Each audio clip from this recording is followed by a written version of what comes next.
Graça e paz, amados. Amém. Boa noite a todos. Boa noite. Boa noite. Fico muito feliz e grato a Deus por poder estar tendo a oportunidade de estar com os irmãos, lendo a palavra de Deus com tamanha liberdade, refletindo a respeito do que Deus tem para o seu povo, do que Deus deseja para que o seu povo possa viver de maneira que Ele seja glorificado. Que nós venhamos a ter a edificação, que venhamos a crescer, que venhamos a produzir, mas que todas essas nossas ações sejam única e exclusivamente para a honra e glória do Senhor. Então fico feliz por isso. Oi, meu irmão. Tudo bem. E convido os irmãos a estarem refletindo essa noite comigo a respeito do que é família. Pastor Paulo entrou em contato comigo essa semana, me convidando a estar aqui com os irmãos e sugerindo que pudéssemos estar conversando, refletindo a respeito do que é família. A nossa denominação, a denominação batista, ela dedica esse mês de maio a ser um mês de reflexão sobre como está a família em Cristo, como deve ser constituída e como nós, como igreja, podemos viver isso também de maneira que a palavra de Deus seja o nosso norte e mais uma vez Deus seja glorificado. Então vamos refletir um pouco sobre isso e convido os irmãos a abrirem a palavra de Deus no livro de Gênesis, no capítulo 2, a partir do versículo 18. Enquanto os irmãos estão procurando, vou abrir um parêntese para dar um aviso. Acho que alguns irmãos sabem que eu exerço hoje uma função, sirvo a Deus também numa função de liderança da Juventude Batista do Agreste, daqui de Pernambuco, e nós temos um calendário com atividades, e vou passar apenas 2 datas para os irmãos. No dia 12 de maio, próximo sábado, haverá aqui na primeira igreja um encontro de líderes de juventude. Então, se você é líder de juventude, que eu sei que tem um líder da juventude aqui, o líder e a líder, está ali, o líder de juventude e a líder, faça um sinalzinho aqui para a gente, isso. Então, vocês são os nossos convidados a estarem em casa, ouvindo e aprendendo a respeito de como estar liderando a juventude no contexto atual. Quem está trazendo a palestra é o pastor Robson, da Igreja Vale da Bênção Central, ele estará conosco. E se você não é líder de juventude, mas você tem um desejo de estar aprendendo mais sobre liderança, você também pode se fazer presente. Então sinta-se convidado e esteja conosco. E no dia 9 de junho haverá um encontro de todos os jovens lá na cidade de Alto Bonito, que também é o mesmo dia da reunião da Associação Agrestina. Então estaremos todos lá em Alto Bonito. Então, dados os avisos, voltemos ao foco dessa noite, que é a mensagem de Deus. Abriram em Gênesis capítulo 2? Sim? Então, Gênesis capítulo 2, a partir do versículo 18, está escrito: diz o Senhor Deus: não é bom que o homem esteja só, far-lhe-ei uma ajudadora que lhe seja correspondente. Havendo, pois, o Senhor Deus formado da terra todos os animais do campo e todas as aves do céu, trouxe-os ao homem para ver como lhe chamaria, e tudo o que o homem chamou a todo ser vivente, isso foi o seu nome. Assim o homem deu nome a todos os animais domésticos, às aves do céu e a todos os animais do campo, mas para o homem não se achava uma ajudadora que lhe correspondesse. Então o Senhor Deus fez cair um sono pesado sobre o homem, e este adormeceu. Tomou então uma das suas costelas e fechou a carne em seu lugar. Então, da costela que o Senhor Deus tomou do homem, formou a mulher e a trouxe ao homem. Disse o homem: esta é agora osso dos meus ossos e carne da minha carne. Ela será chamada mulher, pois do homem foi tomada. Versículo 24: portanto, deixará o homem a seu pai e sua mãe, e unir-se-á a sua mulher, e serão os dois uma só carne. E ambos estavam nus, o homem e a sua mulher, e não se envergonhavam. Amém. Meus amados, Quando nós tratamos sobre família, nos é necessário primeiramente entender o que é família. O que significa essa palavra família? E através de uma pesquisa a gente traz alguns significados, encontra alguns significados, porém o que mais se encaixa para o momento de reflexão é que família é um conjunto de pessoas que possuem um grau de parentesco entre si e que podem ou não morarem em um mesmo local, constituindo um lar. Podem morar ou não no mesmo lugar, concordam com isso? Porque às vezes você mora sozinho, mas não é porque você mora sozinho que você não tem família, você tem um grau de parentesco. Então família é isso, é você ter um grau de parentesco com alguém, é a sua geração, quer seja antes de você, quer seja após você. Então família, ela tem esse significado, ela carrega esse significado. Mas é real o entendimento de que família também é vista como ser a formação do ser. É a primeira sociedade do ser humano, também dos animais, mas vamos focar nos seres humanos. É a primeira sociedade do ser humano. É onde o ser humano aprende a se relacionar uns com os outros. É onde ele aprende o que é respeito. É onde ele aprende a amar. É onde ele aprende a ser corrigido. Aprende a perdoar. É o momento onde ele vai aprender a conviver com outras pessoas em sociedade. E isso irá provocar, dependendo daquilo que é o convívio, consequências boas ou ruins. Então o homem, ele é produto daquilo que ele vai estar convivendo. E aí você pode ter esse pensamento através de um bebezinho. Você pega um bebê e você coloca um bebê em um determinado lugar, e se fosse nos possível pegar aquele mesmo bebê e colocar em um outro lugar. Famílias diferentes, contextos diferentes, colocações de pensamentos, ideias, personalidades completamente diferentes. Depois de 20 anos você pegaria as duas mesmas pessoas e iria analisar, elas seriam iguais? Não, elas seriam completamente diferentes. Então família é isso, além de ser simplesmente um grau de parentesco, a família é o contexto real daquilo que é sociedade para o ser humano. E aí, meus amados, entendendo isso, nos vem um questionamento: quem instituiu isso? Quem determinou que isso acontecesse? E aí nós vamos à palavra de Deus, ao texto que nós acabamos de ler, e entendemos no versículo 24: portanto deixará o homem a seu pai e a sua mãe, e unir-se à sua mulher, e serão os dois uma só carne. Quem instituiu isso? Deus. Foi Deus quem determinou o que é família. E se nós voltarmos um pouco ao texto, chegarmos ao versículo 18, que foi o primeiro que lemos, entendemos também que o nosso Deus diz: não é bom que um homem esteja só, irei fazer para ele alguém que possa estar em sua companhia, e nessa companhia lhe ser ajudadora correspondente. Olha que bonito, meus amados. Família não é uma coisa que o homem criou.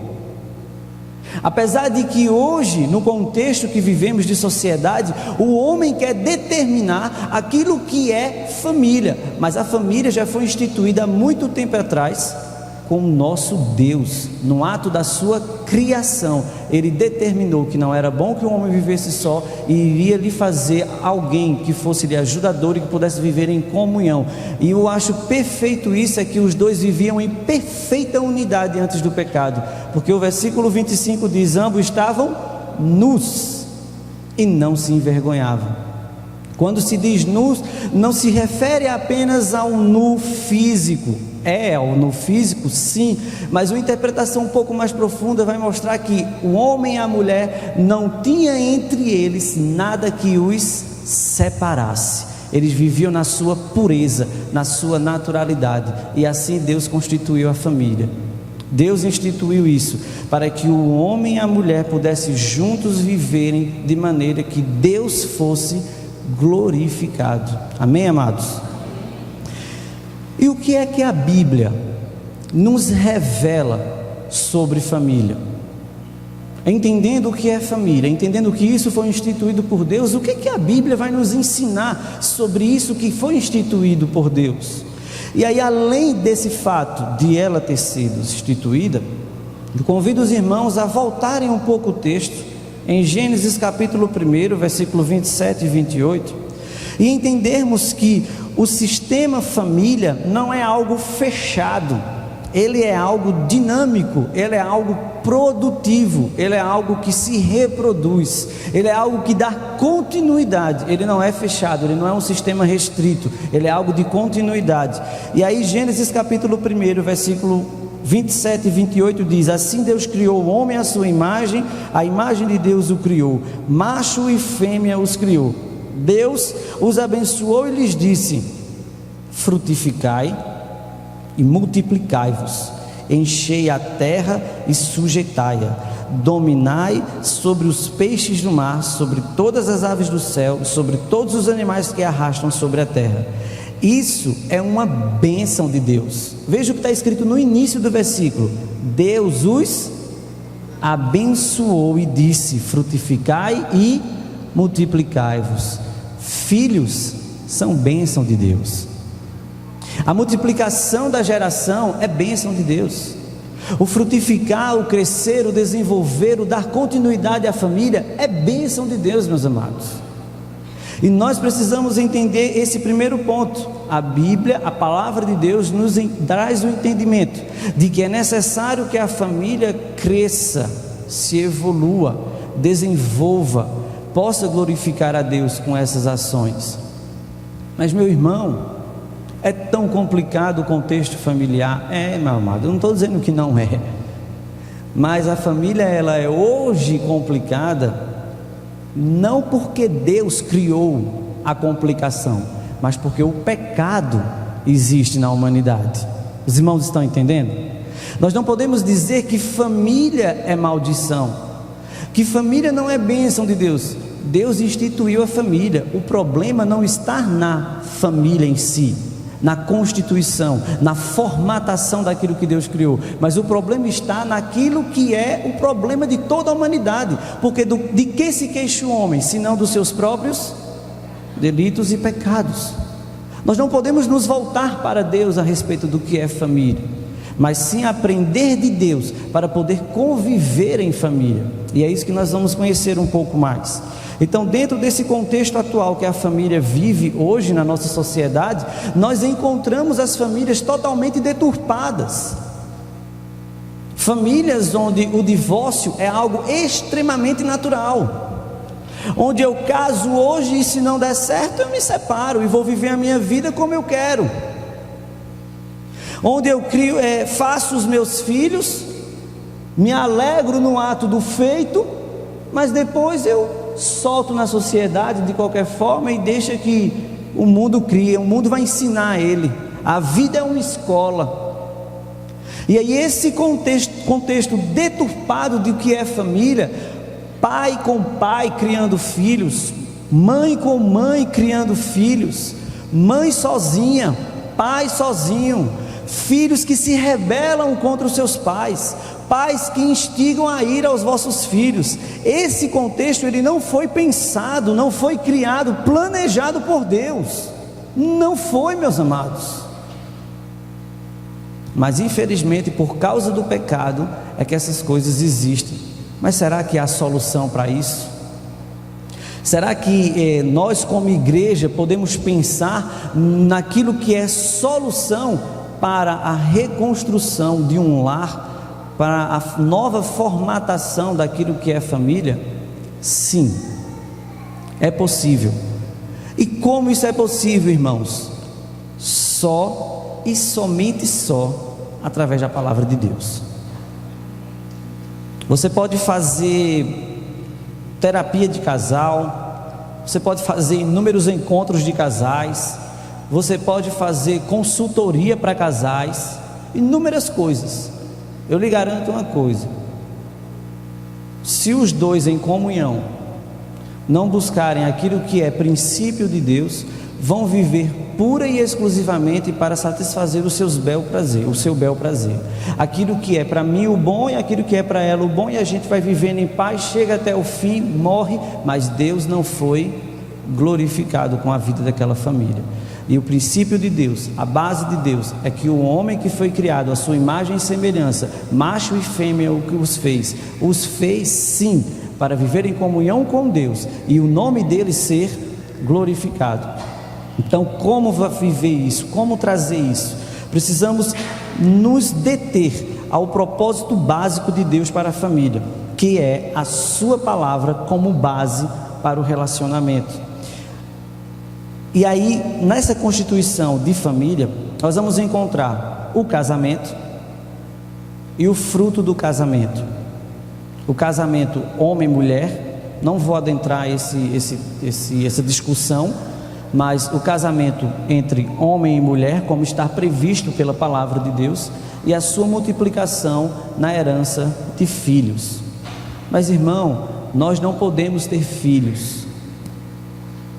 Algo nos aconteceu e nós não podemos ter filho. Estamos em pecado, meu amado. Não tenho autoridade nenhuma, nem ninguém pode ter autoridade nenhuma sobre sua vida para determinar que, por você não poder ter filhos, você e seu esposo, ou por seu esposo também não poder gerar, os dois estão em pecado diante de Deus.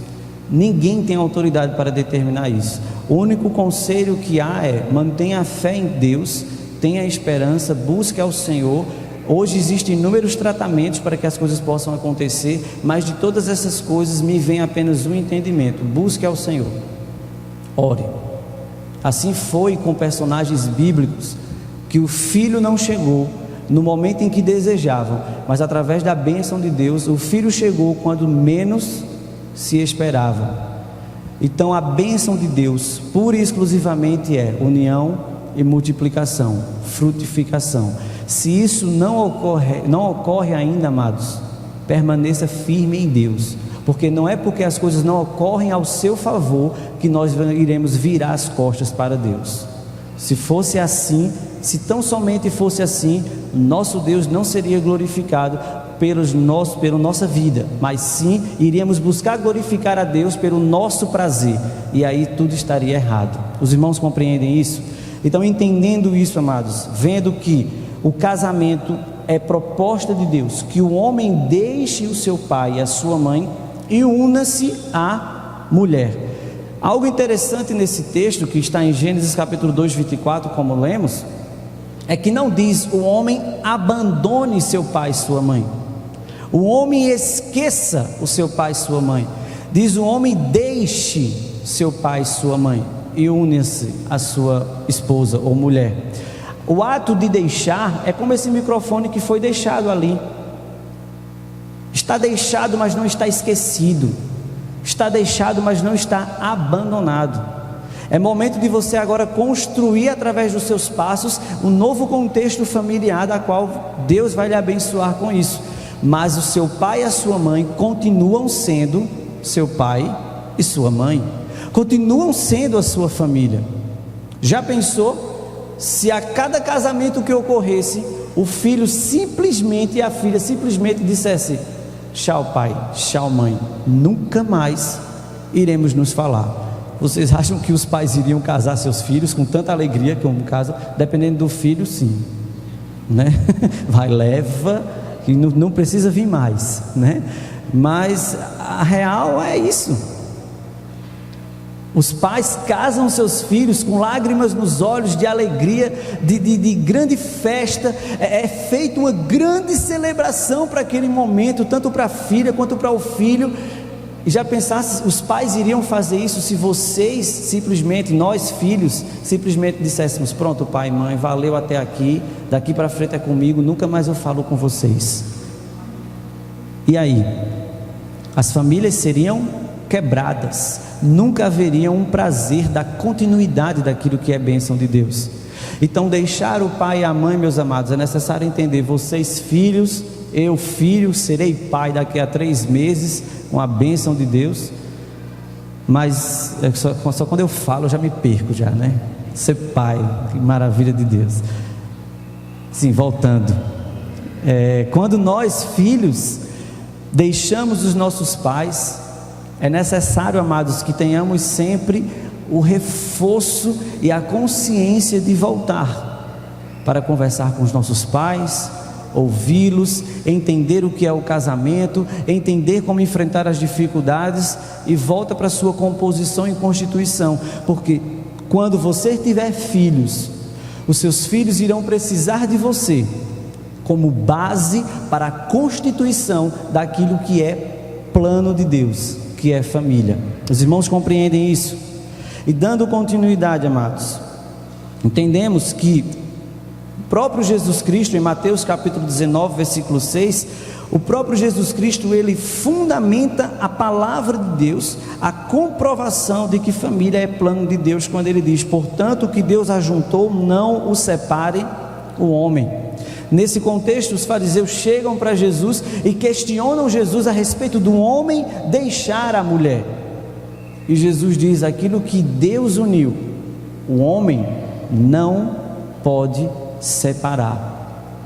No casamento, por mais que as coisas sejam jurídicas e burocráticas, a união para Deus não está no ato de assinar um papel, mas está no ato de que os dois corações entram em uma consonância e que os dois olham para Deus e entendem que aquilo ali é fundamentado, estabelecido e planejado por Deus. Porque se fosse apenas uma assinatura do papel, se porventura aquele papel fosse queimado, rasgado ou o que quer que fosse, para Deus tudo seria acabado? Nosso Deus não é limitado. O nosso Deus nos convida a viver essa plenitude do casamento com mais intensidade, que é o amor. E aí vem o fruto do casamento, que são os filhos. Como Deus ordenou a Adão e Eva, também ordenou a Noé, em Gênesis capítulo 1, 28, como lemos, e também em Gênesis 9, 1, Deus diz que eles têm que crescer, frutificar, multiplicar. Mas em lugar nenhum da Bíblia encontramos a autorização de Deus para que essas coisas, essa multiplicação, o surgimento de filhos, aconteçam de maneiras desvairadas, de maneira depravada que a humanidade faz filho do jeito que quer, da forma que quer, com quem quer, seja casado, seja em adultério, seja em fornicação, vivem da maneira que simplesmente desejam viver, mas não é plano de Deus. O plano de Deus é que isso seja fruto de uma família, de algo que Deus instituiu. E aí dentro da família tem o homem, tem a mulher e tem os filhos. O que é que a palavra de Deus nos traz a respeito do conhecimento do que é família? E aí eu convido os irmãos a abrirem em Efésios, que é a carta do apóstolo Paulo, que ele trata sobre isso, em Efésios capítulo 5. Ele diz no texto, Efésios capítulo 5, a partir do versículo 25: maridos, amai as vossas mulheres, como também Cristo amou a igreja e a si mesmo se entregou por ela, para a santificar, purificando-a com a lavagem da água pela palavra, a fim de apresentá-la a si mesmo com igreja gloriosa, sem mácula, nem ruga, nem coisa semelhante, mas santa e irrepreensível. Assim também os maridos amem as suas próprias mulheres, como a seus próprios corpos. Quem ama a sua mulher, ama-se a si mesmo. Afinal de contas, ninguém nunca odiou a sua própria carne, antes a alimenta e sustenta, como também o Senhor a igreja, pois somos membros do seu corpo, e por isso deixará o homem a seu pai e a sua mãe, e se unirá à sua mulher, e serão os dois uma só carne. Grande é esse mistério, mas eu me refiro a Cristo e à igreja, diz o apóstolo Paulo. Assim também vós, cada um em particular, ame a sua própria mulher como a si mesmo, e a mulher respeite a seu marido. O homem, ele tem um papel de amar a sua esposa como Cristo amou a igreja. E no versículo 26 ele diz: para a santificar. Jesus, em um determinado momento, orando a Deus, em João capítulo 17, versículo 17, Jesus ele diz assim, ele está orando a Deus, falando com Deus a respeito dos seus discípulos. Não se aplica ao contexto família, mas nós vamos pegar esse texto, abrindo um parênteses dentro dessa reflexão. Jesus diz, ele diz assim: santifica-os, ou seja, santifica os discípulos, aqueles que tu me deste, santifica-os na verdade, a tua palavra é a verdade. João capítulo 17, versículo 17. Santifica-os na tua verdade, a tua palavra é a verdade. A palavra de Deus é a verdade. Quando o apóstolo Paulo ele diz que nós, os maridos, precisamos amar as mulheres como Cristo amou a igreja e assim mesmo se entregou por ela para a santificar, cabe a nós, homens, santificar as nossas esposas. Cabe a nós, homens, tornar as nossas esposas cada vez mais santas, agradáveis a Deus. E o que é isso, amado? Torná-la santa quer dizer que vou torná-la imaculada, vou torná-la intocável a mim? Não é isso, meus amados. Torná-la santa cada vez mais é torná-la cada vez mais separada das coisas do mundo, de forma que a vida dela seja uma vida que glorifique a Deus. Foi isso que Cristo fez com a igreja, separou a noiva, separou a igreja do mundo. Cristo diz, eu não peço, na mesma oração que ele ora, no capítulo 17 de João, ele diz, eu não peço que os tire do mundo, mas que os livre do mal. Mesma coisa, meus amados. O homem precisa olhar para a sua mulher como igreja e entender que Cristo fez isso pela igreja. Nós precisamos fazer isso pelas nossas mulheres, entender que elas precisam ser santificadas, separadas do mundo, separadas das coisas do mundo, para que a vida delas seja uma vida que glorifique a Deus. Amém. Estamos preparados, homens, para isso? Se o homem tem essa função de fazer isso, é necessário que o homem busque todos os dias, de maneira constante e veemente, a santificação. Porque como santificar alguém? Como promover pureza a alguém, se eu não sou puro de coração? Entendem que isso precisa de uma consonância, uma concordância. E como nós nos tornamos uma só carne dentro da família, dentro de um casamento, da instituição de Deus, o homem, uma vez purificando o seu coração e a sua vida, consequentemente a sua mulher também se tornará cada vez mais pura, e em concordância a isso os dois estarão glorificando a Deus. E aí esse contexto de família, essa vida de família, nós vamos encontrar em 2 Tessalonicenses capítulo 3, versículo 10 a 11, 1 Timóteo capítulo 5, verso 8, Efésios também capítulo 6, como vamos ler daqui a pouquinho. Todos esses contextos da palavra de Deus nos traz um entendimento do que o homem precisa amar a mulher, precisa cuidar dela, precisa ser o supridor das necessidades dela, e não somente dela, mas também de toda a casa, dos filhos. É providência. O homem, ele é providência, porque assim como Cristo providenciou a remissão, libertação da igreja, o homem precisa ser providência para remir e suprir todas as necessidades da sua família. E a mulher? A mulher também não vai ficar deitada no sofá, simplesmente esperando que o homem faça tudo, e aí ela vai ser apenas a consequência daquilo que o homem plantar. Não. Lá no texto inicial que nós lemos, Deus criou a mulher para ser o que para o homem? Ajudadora, que lhe fosse idônea. O que é isso? Que fosse participante de maneira completa. É isso que significa ser idôneo, participante daquilo que for de uma maneira completa. E Deus cria a mulher para isso, gente. Deus não cria a mulher para satisfazer o desejo do homem. Deus cria a mulher para estar em concordância com aquilo que é a vida do homem diante de Deus, e juntos estarem glorificando. E aí esse papel desafiador da mulher no plano de Deus é de complementar aquilo que é o esposo.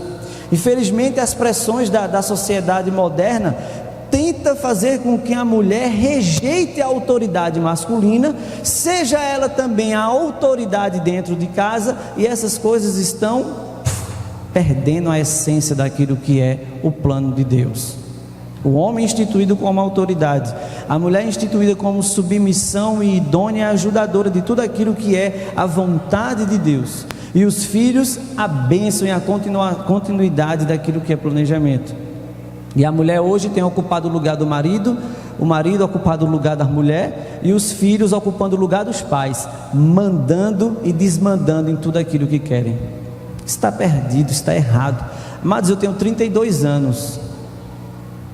Eu tenho 32 anos, serei pai da minha primeira filha. Eu não sei se com vocês é assim, e foi assim, mas dá um medo, dá um negócio, meu Deus, será que essa menina vai me respeitar? É uma menina, viu? A Sofia Radassa. Será que ela vai olhar para mim e vai dizer: papai, o senhor está certo? Porque eu me lembro de quantas vezes eu virei minhas costas para os meus pais, eu fui de encontro aos pensamentos dos meus pais, eu fui de encontro ao que os meus pais desejavam e planejavam para ser o melhor para mim e para os meus irmãos, e eu fico temeroso a isso. Aí eu me volto à palavra de Deus e tento entender que se eu educar o meu filho no caminho que ele vai, no caminho que tem que ser, que é seguindo a palavra de Deus, as coisas poderão ser mais fáceis, mesmo que um mundo turbulento, as atribuições do mundo nos levando a tomar decisões às vezes que não agradam a Deus, nos encaminhando a viver uma vida afastada de Deus, mesmo diante de um mundo tão perverso, precisamos nos voltar a Cristo, nos voltar à cruz de Cristo e entender que vivemos para a sua honra e sua glória, e Deus vai nos ajudar. Aí isso acalma o meu coração, mas sou falho, como todos nós somos, e às vezes fico temeroso e tenho que voltar novamente a Deus. Deus me ajuda, porque como isso vai ser? E voltando ao entendimento disso, amados, vamos entender que a mulher precisa mostrar uma terna afeição ao seu esposo e aos seus filhos, serem honestas, serem fiéis donos de casa. Encontramos isso em Tito capítulo 2, versículo 4 a 5, e encontramos também em Provérbios, quando diz que a mulher sábia, ela edifica a sua casa. Percebem que cada um tem seu papel naquilo que Deus instituiu? E agora vamos para os filhos. E os filhos são os seguidores obedientes. Isso é tão difícil, né, meus amados? O filho ser seguidor obediente, concordando com aquilo que os pais desejam e planejam para ser o melhor para eles. Quando Deus define o papel dos filhos, Ele revela isso ao apóstolo Paulo. Paulo escreve no capítulo 6 de Efésios: vós filhos, sede obedientes a vossos pais no Senhor, pois isto é justo. É justo, não há o que questionar.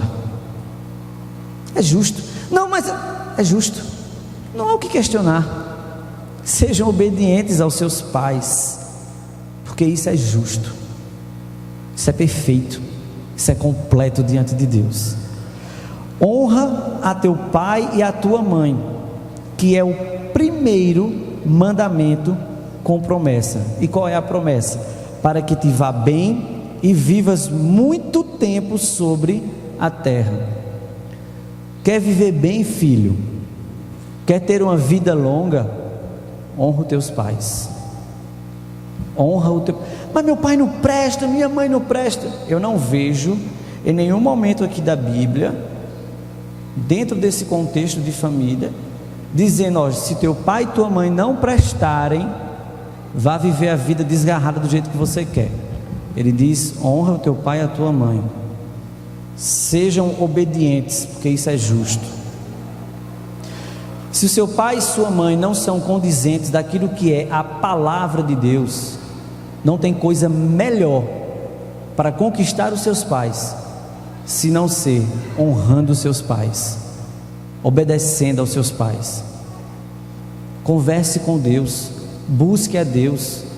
Deus vai lhe mostrar condições, formas de poder chegar ao coração dos seus pais e provocar uma mudança naquilo que é viver em comunhão familiar. E aí, filhos, obedeçam e honrem seus pais. Dentro desse contexto, meus amados, eu convido vocês a fazer uma reflexão pessoal. Eu entendi o que é família, que família é instituída por Deus, é plano de Deus. Eu entendi que através da palavra de Deus, a família é instituída e recebe as suas designações, a função de cada membro, pai, mãe e filho. O pai, como autoridade supridor, precisa amar a esposa como Cristo amou a igreja. A esposa precisa ser submissa como a igreja é submissa a Deus. A esposa precisa ser submissa, idônea, ajudadora e edificante para o lar.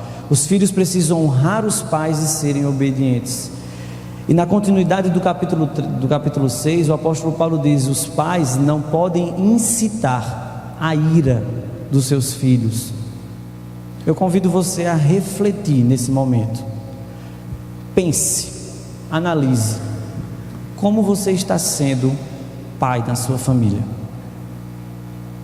como você está sendo mãe na sua família, como você está sendo filho na sua família, como eu estou sendo marido, como eu estou sendo esposa, quem eu sou diante da minha família, como a minha família me vê. Reflita, amados, e através dessa análise, vejam se Deus está sendo glorificado através do seu papel dentro da família que foi instituída por Deus para que você pudesse viver.